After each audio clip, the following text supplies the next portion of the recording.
Greetings and salutations. Welcome to another episode of 365 Days of Gaming. I really appreciate you taking out time to check out this video. Like, comment, share, and subscribe. Greatly appreciate it, so thank you in advance. Now, we haven't talked about a lot of racing games, and there's not a whole bunch of them, but there's a decent amount of them. So we got to start knocking them down, So let's do that. Let's start with that. Let's talk about another 64 game that I played a lot of, but I also played this game significantly in the arcade. This is the legendary, the one, the only Cruisin. Yeah, Cruisin USA.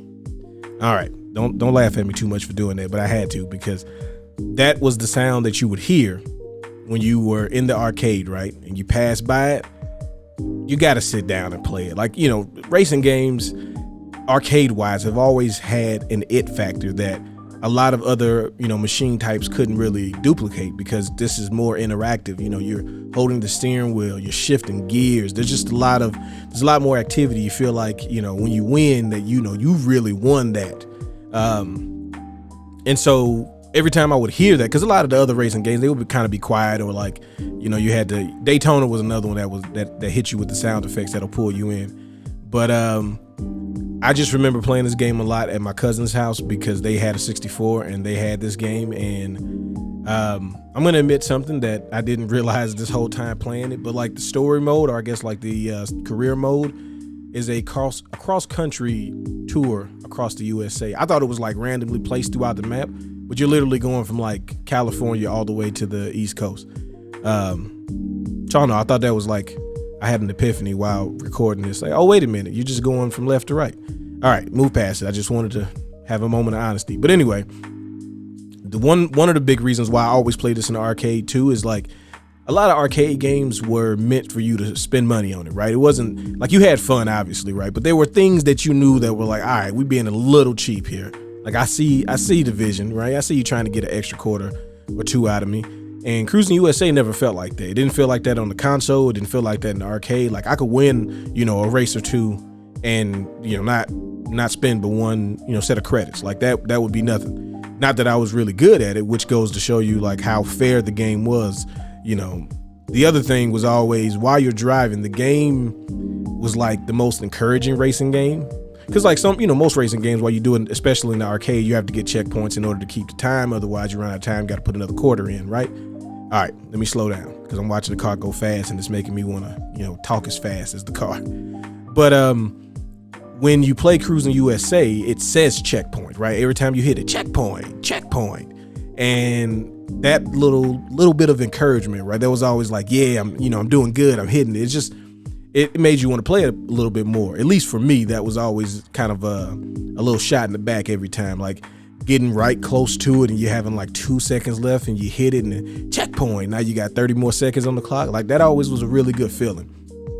And so again, these are things that like Cruisin USA did that would make me want to play it, as opposed to other racing games, because, I felt like I was going to get my tokens worth. And that's always really important. It also didn't hurt that you had a young lady present you with a nice trophy as you did win the race.